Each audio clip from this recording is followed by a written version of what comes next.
नमस्कार दोस्तों, मेरा नाम है रंजीत और स्वागत है आप सभी का आरकेजी सिविल पाठशाला यूट्यूब चैनल पर। दोस्तों, आज हम चर्चा करने वाले हैं हाल फिलहाल में तमिलनाडु की तरफ से बजट प्रस्तुत किया गया है और यहाँ पर जो स्टेट बजट का लोगो है, यहाँ पर आप देखेंगे रुपए की जगह में ये वाला सिंबल इस्तेमाल किया गया है। ये भारत की तरफ से जो सिंबल यूज़ किया जाता है रुपया के लिए, इस प्रकार से इसकी जगह में सरकार ने इस तमिल भाषी शब्द का इस्तेमाल किया है।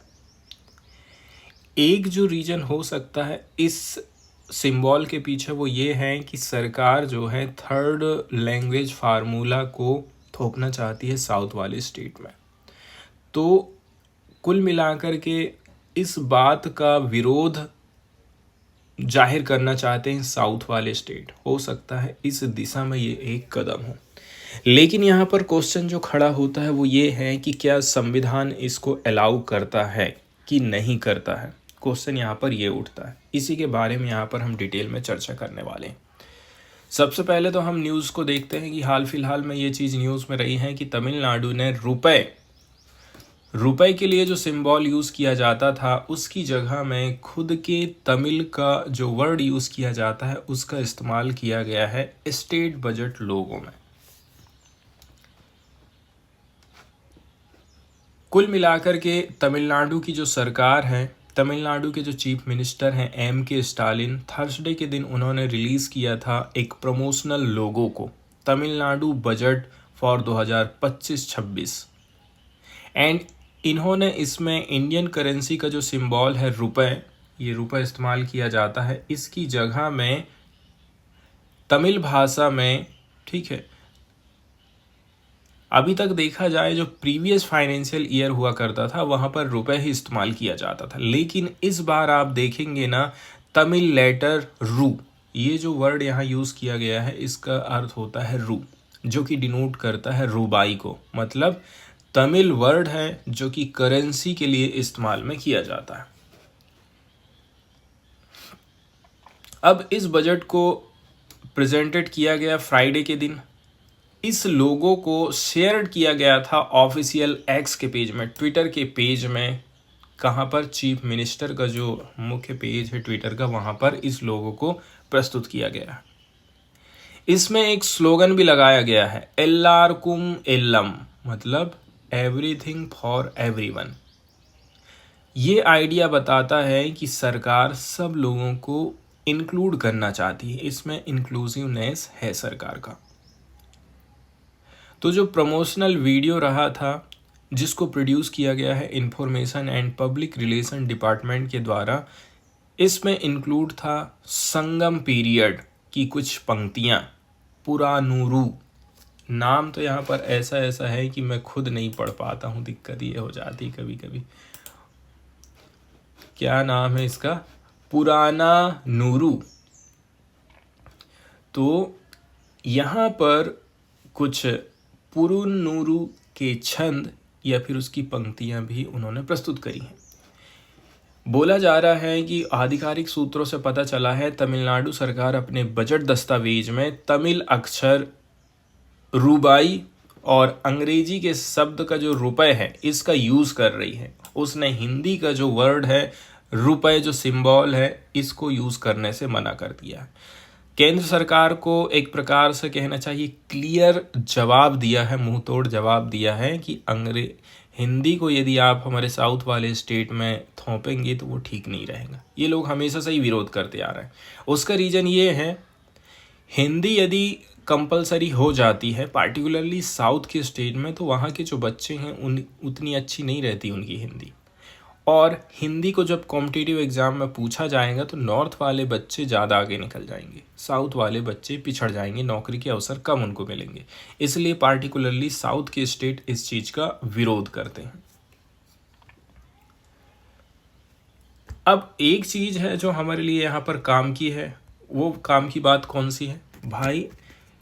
मुख्यमंत्री ने तमिल वर्ड जो यहाँ पर इस्तेमाल किया है, ये वाला जो आपको वर्ड दिखाई दे रहा है ना, ये उन्होंने संविधान में खुद 15 भाषाएं हैं, उन्हीं में से एक भाषा है तमिल की और ये जो वर्ड है वह उन्हीं भाषा में से लिया है, इसलिए आप उसको गैर संवैधानिक नहीं बोल सकते। संविधान के आधार पर आप इसको चुनौती नहीं दे सकते हैं। एक बात तो यहाँ पर क्लियर हो गई है। अब आगे चलते हैं। सबसे ज़्यादा जो दिक्कत यहाँ पर होने वाली है वो है बीजेपी को होगी या तो फिर सेंट्रल गवर्नमेंट को होगी। बीजेपी के जो प्रेसिडेंट हैं के अन्नामलाई ने क्रिटिसाइज किया है डीएम की गवर्नमेंट को कि आपने रिप्लेस कर दिया है रूपी के सिंबल। रूपी का सिंबल कैसा रहता है आप अच्छी तरह से जानते हैं, इस प्रकार से रहता है। तो ये जो रूपी के लिए रू शब्द इस्तेमाल किया जाता है ना, ये देवनागरी का रा शब्द के लिए जगह यूज किया जाता है। रा रस्से का, जिससे रुपया बनता है। एंड ये इंग्लिश के लिए जो रूपी हम इस्तेमाल करते हैं, रोमन आर, रोमन का जो आर होता है ये आर होता है। रूपी के लिए इंग्लिश में इस्तेमाल में लाया जाता, उसी की जगह में इसको इस्तेमाल करते हैं। तो इसको आपको ऐसा नहीं करना चाहिए था, ऐसा वहाँ की जो बीजेपी है उसका कहना है। अब इसी की इस सिंबल की यदि हम चर्चा कर लेते हैं जो कि हिंदी में इस्तेमाल में लाया जाता है, तो देखिए ये वाला जो सिंबल है, जैसे ये, इसको सन 2010 में एडॉप्ट किया गया था। नया सिंबल हम लेकर के आए थे। ये सिंबल दिया गया था उदय कुमार के द्वारा। किसके द्वारा दिया गया था? उदय कुमार के द्वारा ये सिंबल दिया गया था। सन 2010 की ये बात है। ये जो फॉर्मर डीएम के एमएलए हैं एन धर्मलिंगम, उनके बेटे माने जाते हैं। एंड इन्होंने जीता था ऋषि वंदियम इन 1971 इलेक्शन। ऋषि वंदियम से इन्होंने जीत हासिल करी थी 1971 वाले एरिया में। ठीक है, तो ये वहीं से लिया गया है। अब हम सीधे सीधे चलते हैं दोस्तों संवैधानिक प्रावधान की ओर। यदि इस प्रकार से किया जा रहा है तो इसका क्या संवैधानिक महत्व है? क्या कॉन्स्टिट्यूशन इसको हटा सकता है, हटाने का आदेश दे सकता है? ये यहाँ जो सिंबल इस्तेमाल में लाया गया है, ये सिंबल बताता है, तमिल भाषा में रुपए का संकेत देता है। ठीक है, और इसका उपयोग राज्य में परंपरागत रूप से होते आ रहा है। इससे तमिलनाडु का सांस्कृतिक और भाषाई गर्व यहाँ पर झलक रहा है। राष्ट्रीय मुद्रा प्रतीक से लेकिन ये भिन्नता रखता है। राष्ट्रीय मुद्रा का प्रतीक बोलता है इसका इस्तेमाल करना है आपको, लेकिन तमिलनाडु ने अपनी क्षेत्रीय भाषा को प्राथमिकता दी है। सबसे इम्पोर्टेंट जो फैक्ट है, तमिलनाडु ऐसा पहले नंबर का राज्य बन गया है जिसने अपने बजट में इस सिंबल को हटा करके अपनी लोकल लैंग्वेज का सिंबल यूज़ किया है। इससे राजनीतिक और सांस्कृतिक संकेत भी मिलते हैं। इसे तमिलनाडु की पहचान और राज्य की फ्रीडम को दर्शाने वाले कदम के रूप में हम मानते हैं। सबसे बड़ा इम्पोर्टेंट जो फैक्ट यहाँ पर अभी हम देखने वाले हैं दोस्तों, वो है आर्टिकल नंबर 343, आर्टिकल 343 और 345। ये जो दो आर्टिकल हैं ये तमिलनाडु को कहना चाहिए सपोर्ट कर रहे हैं, जो कहता है राज्यों को अपनी भाषा को सरकारी काम में उपयोग करने की अनुमति दे रहा है। भारतीय रिजर्व बैंक और केंद्र सरकार द्वारा अपनाया गया चिन्ह रुपए आधिकारिक राष्ट्रीय मुद्रा का खाली प्रतीक बस है, लेकिन राज्यों को क्षेत्रीय प्रतीकों के उपयोग की भी स्वतंत्रता है। इसलिए आप इसको कभी भी चुनौती नहीं दे सकते हैं। इस बात का आपको विशेष ध्यान रखना है। ये हमारे लिए बहुत इम्पोर्टेंट था।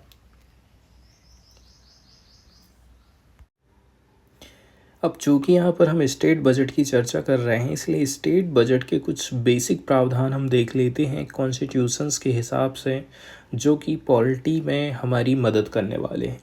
ठीक है, तो देखिए जो बजट होता है वो नेक्स्ट ईयर के लिए प्रस्तुत किया जाता है। जैसे कि इस साल का हो गया ये हमारा इकोनॉमिक सर्वे, ये हमारा करंट का ईयर है और ये आने वाला साल है। तो आने वाले साल के लिए बजट प्रस्तुत किया जाता है। पिछला जो साल गया है इसका हम इकोनॉमिक सर्वे प्रस्तुत करते हैं कि भाई सरकार ने इन इन चीज़ों के ऊपर काम करी है, यहाँ यहाँ पैसा खर्चा हुआ है। लेकिन जो बजट होता है वो अपकमिंग ईयर के लिए प्रस्तुत किया जाता है कि सरकार की कमाई कहाँ कहाँ से होगी और सरकार कहाँ कहाँ पर पैसा खर्चा करेगी। बजट के लिए, स्टेट बजट के लिए पार्टिकुलरली जो अनुच्छेद प्रयोग में लाए जाते हैं, आर्टिकल प्रयोग में लाए जाते हैं, ये हमारे लिए इम्पोर्टेंट रहते हैं। जैसे कि आर्टिकल 202, गवर्नर प्रेजेंट करता है एनुअल फाइनेंशियल स्टेटमेंट को, मतलब बजट को स्टेट लेजिस्लेचर में, आर्टिकल 202 बोलता है। फिर आता है आर्टिकल 203। आर्टिकल नंबर 203 कहता है the demand for grants is presented in the legislative assembly is bicameral. Grant के लिए बजट को रखा जाता है कि भाई अब इसको अनुमति हमको लेना है, असेंबली से हमको पैसे खर्चा करना है। एंड आर्टिकल 200 नंबर 4 जो होता है ये कहता है कि मनी को आप विथड्रॉ नहीं कर सकते हैं स्टेट ट्रेजरी से विथआउट लेजिस्लेटिव अप्रूवल। विधानसभा की अप्रूवल की ज़रूरत है तब आप पैसा निकाल सकते हैं सरकार के खजाने से। आर्टिकल 266 है, आर्टिकल 2666 है, ठीक है। यदि हम आर्टिकल 266 की बात करें और 67 की बात करें तो ये डील करते हैं consolidated fund, contingency fund and public account of the state से। फिर आ जाता है 293 नंबर का आर्टिकल जो कि डील करता है स्टेट गवर्नमेंट की उधार लेने की पावर को। तो ये कुछ इम्पोर्टेंट कहना चाहिए फैक्ट हैं बजट, स्टेट बजट से जुड़े हुए। अब यहाँ पर हम कुछ की हाइलाइट्स की चर्चा करने वाले हैं, मतलब तमिलनाडु की तरफ से जो बजट प्रस्तुत किया गया है उसके कुछ हाइलाइट्स हैं। जैसे कि डिजास्टर मैनेजमेंट के लिए सरकार क्या क्या प्रावधान कर रही है। Separate heat wave action plans develop किया जाएगा 11 शहरों के लिए। Tamil Nadu state institute of disaster management की स्थापना करी जाएगी चेन्नई में। इसके बाद हैंडलूम के लिए सरकार क्या क्या प्रयास कर रही है, तो पावर लूम जो मशीनें हैं उनमें मॉडर्नाइजेशन किया जाएगा। तमिलनाडु टेक्निकल टेक्सटाइल मिशन स्थापित किया जाएगा। वहीं यदि हम टूरिज्म के सेक्टर की बात करें तो Tamil Nadu tourism promotion and facilitation act लाया जाएगा एंड एक इको पार्क भी स्थापित किया जाएगा in the race course area of Udhagamandalam. फिर वहीं यदि हम बात कर लें कहना चाहिए जो महिलाएं हैं उनके लिए क्या किया जा रहा है, तो थायु मान्यवर एक मंथली स्टाइपेंड प्रोवाइड किया जाएगा 2000 का पुअरेस्ट ऑफ पुअर व्यक्ति को। पार्टिकुलरली ये गरीब लोगों के लिए स्कीम है। ऑर्फन चिल्ड्रन हैं एंड इसको और भी ज़्यादा राइज्ड किया जाएगा, ठीक है। आने वाले टाइम में हो सकता है ये जो 2000 रुपये है इसको और भी ज़्यादा बढ़ाया जा सके। इससे ये लोग पढ़ाई लिखाई अच्छे से कर पाएंगे जब तक कि वो 18 साल की उम्र के नहीं हो जाते हैं। क्लाइमेट चेंज से निपटने के लिए भी काफ़ी कुछ प्रयास किए गए हैं, जैसे कि मैरीन रिसोर्स फाउंडेशन इस्टेब्लिश किया जाएगा। 700 डीजल बसेस को कन्वर्ट किया जाएगा सीएनजी बसेस में एंड धनुषकोडी को नोटिफाई किया जाएगा as a greater flamingo sanctuary के तौर पर। तो ये हमारे लिए इम्पोर्टेंट है। वहीं वाटर रिसोर्सेज के लिए भी कुछ कहना चाहिए प्रावधान किए जा रहे हैं। Comprehensive water resources development programme लाया जाएगा एंड कुछ न्यू रिजर्वायर मतलब बांध वगैरह, झील वगैरह क्रिएट किए जाएंगे कोवालम सब बेसिन एरिया में तमिलनाडु के किनारे में। इसके बाद यूथ एंड वेलफेयर के लिए क्या क्या काम किया जा रहा है, तो physical education curriculum, physical education का जो पाठ्यक्रम है उसको मॉडिफाई किया जाएगा, ठीक है। एंड चेस स्कूल के पाठ्यक्रम में पढ़ाया जाएगा। 10 लाख रुपए का इंसेंटिव दिया जाएगा उन एथलीट्स को जो कि माउंट एवरेस्ट की चढ़ाई करेंगे। ये भी काफ़ी इंपॉर्टेंट चीज़ है। सीनियर्स लोगों के वेलफेयर के लिए क्या है, 25 अबू चोलाई सेंटर खोले जाएंगे ताकि सीनियर सिटीजन की वेलबींग को इंश्योर किया जा सके। रूरल डेवलपमेंट के लिए कलाइंगार कनावू इल्लम स्कील सॉरी कलाइगनार कनावू इल्लम स्कीम है जिसमें खर्चा होगा 3,500 करोड़ रुपया। इसमें एडिशनल 1 लाख घरों का निर्माण किया जाना है। फिर आ जाती है नान मुधा लवान स्कीम। कभी कभी कुछ और पढ़ देता हूँ मैं। देखिए, ये जो स्कीम है, इस स्कीम के अंतर्गत इंसेंटिव प्रोवाइड किया जाएगा 50,000 रुपया का उस यूथ के लिए, उन बच्चों के लिए जो कि यूपीएससी मेंस का एग्ज़ाम निकाल लेते हैं, ताकि आप प्रिपेयर कर सकें यूपीएससी के इंटरव्यू को। तो ये बहुत अच्छी बात है। इसके बाद अगली जो स्कीम आ जाती है दोस्तों, वो है लेबर वेलफेयर के लिए। तो इसके लिए new government industrial training institute खोले जाएंगे, ठीक है। 10 अलग अलग लोकेशन में ये काम किया जाएगा। सब्सिडी प्रोवाइड करी जाएगी 20,000 रुपये की each 2,000 internet based services worker for purchasing a new electric vehicle. तो देखिए, न्यू इलेक्ट्रिक व्हीकल यदि आप खरीदते हैं तो इसके लिए भी 20,000 की सब्सिडी सरकार प्रोवाइड कर रही है। हायर एजुकेशन के लिए भी सरकार काम करेगी। हायर एजुकेशन के लिए सरकार कौन कौन से कदम उठा रही है, यहाँ पर आप देख सकते हैं। देखिए, न्यू डिप्लोमा कोर्सेज शामिल किए जाएंगे, जिसमें drone design, cyber security in government polytechnic college. ये बहुत ही इंपॉर्टेंट चीज़ है, बहुत ही महत्वपूर्ण कदम उठाया गया है। न्यू कोर्सेज चलने वाले हैं आर्टिफिशियल इंटेलिजेंस के ऊपर, cyber security, robotics in government engineering college and new government art and science college स्थापित करे जाएंगे कुन्नूर, नाथम, अलांदूर, विक्रवांडी, चेयूर, मन्ना मदुरई एंड ये बहुत सारी जगह पे खुलने वाले हैं। चेन्नई साइंस सेंटर को स्थापित किया जाएगा। फिर महिलाओं के वेलफेयर के लिए बोला जा रहा है कि 10,000 नए सेल्फ हेल्प ग्रुप्स क्रिएट किए जाएंगे। Thozhi working women's hostel are to be establish in 10 और more cities and towns and trans persons to be induced in home. जो ट्रांस पर्सन्स हैं उनको घर दिया जाएगा। इस प्रकार की स्कीम सरकार लेकर के आई है। तमिल भाषा के डेवलपमेंट के लिए लैंग्वेज का एक म्यूज़ियम खोला जाएगा, अग्रम म्यूज़ियम फॉर लैंग्वेजेस।